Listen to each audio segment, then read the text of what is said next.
زما ورونو دا پیغمبران چې څونه راغلي دي او الله سبحانه وتعالی چې څونه کتابونه آسماني را لېږلي دي دې کې د روپو د ګټلو چل نه ښیي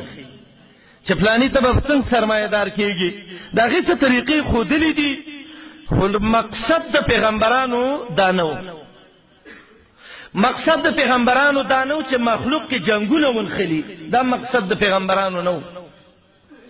مقصد د پیغمبرانو دا نه و چې قومیت او نسبیت او مالداری او غریبی او په دې باندې خلک او افتخار شروع کی رسول الله علیه وسلم با دا خبر رسته کولی ابو ذر غفاری دے رضی اللہ عنہ جندب ابن جنادہ وہ مسلمان یا ابو ذر ابن جندب بن جنادہ یا جندب ابن سکن پنوم بانے سب سیری لکی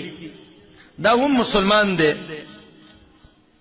ابو ذر رضی اللہ عنہ امام بخاری معلقاً دا لفظ راوڑے دے یا ابا ذر انکا امرؤ فیک جاہلیہ یو ځل ابو ذر رضی اللہ عنہ د لنګ باندې بلال رضی اللہ عنہ خپه کې خدا مرګري کله وشي دسي ابو ذر غفاری ورته وایي یا ابن السوداء د تور مخې ښځې بچی دی مخ ته دې ګوره زما د لنګ ته وګوره تر سپین مخ راله دا لنګ راله خړ کړ سره زموږ ملګرو کې هم کله یو مرض پیښ شي یو سره دوه درې روپاټې وشي یا یو څلور پنځه واړه واړه بچي پیدا شي یا چېرته سره خړو شنو موټرو خاوندان شي یا د څلور پنځو چتو بنګلو خاوندان شي نو دا که غریب یې بیا پخوا ورشي نو الله ته ورکوي زه د تور مخې زوی زما د خوا نه ځه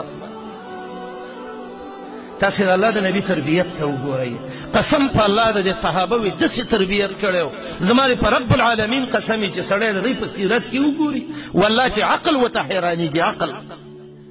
انګریز کتاب لیکلی دی چې دنیا کې لوی انسانان څوک تیر شوي دي نو سر فهرست نوم د محمد رسول الله لیکي صلی الله علیه وسلم والفضل ما شهدت به الاعداء الحمد لله خدای چې الله د داسې ښایسته پیغمبر امتیان ګرځولي وو اللهم لك الحمد حمدا کثیرا ولك الشکر شکرا جمیلا الله دې خوشحاله شي ډېر لوی احسان یې والله کړی دی بې حده ډېر لوی احسان ابو ذر رضی الله عنه مشر لا پکاري چې داسې ملګري تربیت وکړي تربیت به کوو که نه د خیره سره یو بل انشاء الله ابو ذر رضی الله عنه ته وایي ته راشه رسول الله ته وایي ورته وایي ابو ذر هغه وایي څه وایي وایي انک امرؤ فیک جاهلیه ابو ذر ګوره هغه د جهالت هغه مردار بوی دی د ذهن نه نه دی وتلی اوس هم دا د جهالت خبرې کې که ستا د مور مخ سپین شو د ده د مور مخ تور شو نو ستا د مخ د مور او د دې د مخ د مور په یو بل څه فضیلت دی الله خو ستاسې توروالي او سپینوالي ته نه ګوري دا اوس د رنګونو کارخانه نه ده ولکن ینظر الی قلوبکم الله هم زړه ته ګوري چا کې ډېر ایمان دی صحابه هم بیا ډېر هوښیار خلک وو هغوی به تربیه باندې پوهېدل موږ خو داسې زمانه کې یو زما ورونو الشاطبي صاحب لیکلي دی اعتصام کې وایي صارت البدعة سنة والسنة بدعة بدعت راته سنت شو او سنت راته بدعت شو وصار المجنون صحيحا والصحيح مجنونا لیوني ته خلک روغ وایي او روغ ته خلک لیونی وایي داسې عجیبه زمانه ده هغه وخت د تربیې زمانه وه ابو ذر غفاري بلال ته وایي راشه بلاله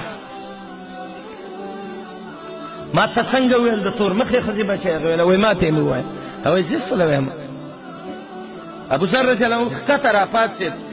او دا خپل مخ یې راواغسته او په خاورو باندې وسولو او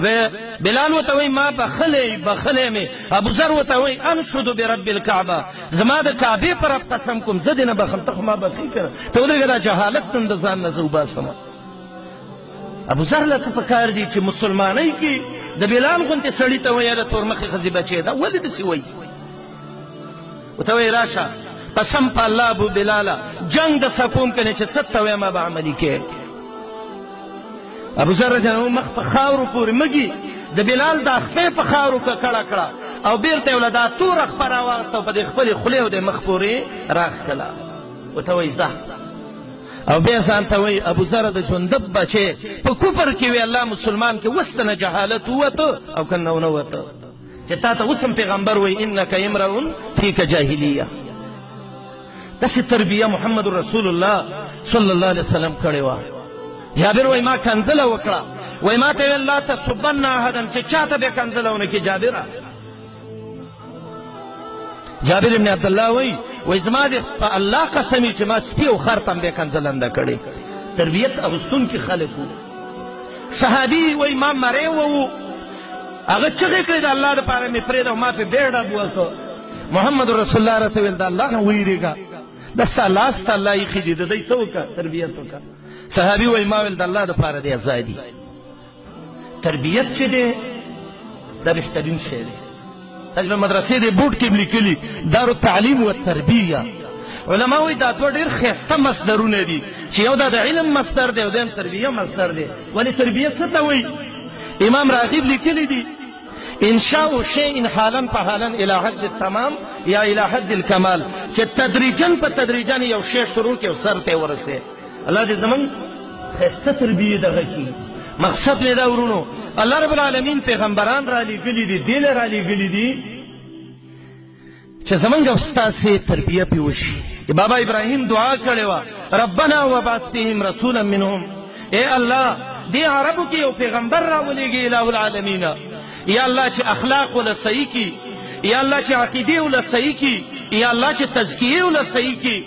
الله ته زورور او حکمتناک یې. الله دې عربو کې د داسې پیغمبر ضرورت دی. د الله نبي به ویلي علیه السلام وایي زه د عیسی علیه السلام زیری یم چې هغه زیری ورکړی و مبشرا برسول یاتي من بعدي اسمه احمد. او زه د خپل نیکه بابا ابراهیم دعا یم چې هغه ویلي ربنا وبعث فیهم رسولا منهم. پیغمبران الله دې له رالیږلي وو چې د دې مخلوق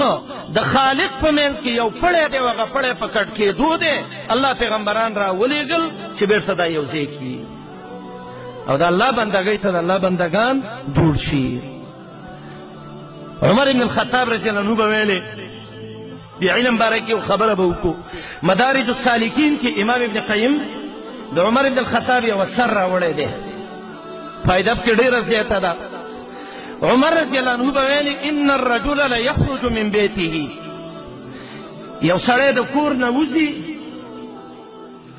وعلیه من الذنوب مثل جبال تهامه، د تهامې د غرونو عمره د ګناهونو پیټې جمع کړي. د کور نه چې دا سړی راوځي ګناهونه یې دونه ډېري ته به وایې دا د تهامې غرونه دي. عجیب اثر دی ورونډې نه به لږه فایده لو. ان الرجل لیخرج من بیته، عمر بن الخطاب وایي سړی د کور نه راوځي وعلیه من الذنوب مثل جبال تهامه، د تهامې د غرونو عمره ګناهونو پیټې د ځان له جمع کړي. فاذا خرج وجلس مجلس العلم والعلماء، کله چې دا سړی د کور نه راووته چې ویې کتل د طالبانو د قرآن مدرسه وه، علما ناست وو، دینداره خلک ناست وو، ایسته د سړی د هغې څه کېناسته. دلته یې قرآن او حدیث واورېده چې د ګناهونو څونه عذابونه دي. بیا یې اوس دا هم واورېده چې توبې دروازه هم نه ده بنده شوې. فاستغفر وتاب الی الله، بخنه یې د الله نه وغوښته او الله رب العالمین ته توبه ویستله. ګورئ ورونو، دا سړی د کور نه راوتلی و، ګناهګار و، د تهامې د غرونو عمره ګناهونه یې جمع کړي وو. خو چې کله د علم او د علماو څخه کېناسته، د دین نه خبر شه، الله ته توبه تایب شه او توبې ویسته. وایي فرجع وليس عليه مثل شعرة من الذنوب. ماشاء الله. وایي دا سړی چې واپس کور ته ځي نو داسې صفا د ګناه نه ځي چې د یو ویښته عمره ګناه هم په ده کې نشته دی. هغه د تهامې عمره، د غرونو عمره ګناهونه د علم په مدرسه کې په کېناستلو باندې الله سبحانه وتعالی ختم کړه. ماشاء الله. عمر بن الخطاب وایي لا تفارقوا مجالس العلم والعلماء، کم ځای کې چې دینداره خلک ناست دي او کم ځای کې چې دینداره طالبان د قرآن او حدیث دي، دی نه مه جدا کېږئ، دې کې ډېر خیر دی. عبدالله بن مسعود چې به راغی او دا د قرآن طالبان به یې ولیدل، نو عبدالله بن مسعود به ویل مرحبا بینابیع الحکمه ومصابیح الدجا، خلقان الثياب جدد القلوب ریحان كل قبیله، مرحبا بكم یا مرحبا. وای دا د قرآن او د حدیث طالبان، دا د الله د دین خدمت کوونکي خلک، دا د تورتم کورونو رڼاګانې دي. وای اگر که د دوی کپړې او جامې خیرني، خو د دوی زړونه د علم او د ایمان چینې دي. مرحبا بهم، ستړي مشي دي، په خیر دې داسې راشي. زما ورونو دا علمي مجلسونه نه دي، دې کې والله العظیم دونه خیر دی چې سړی ورته حیران شي.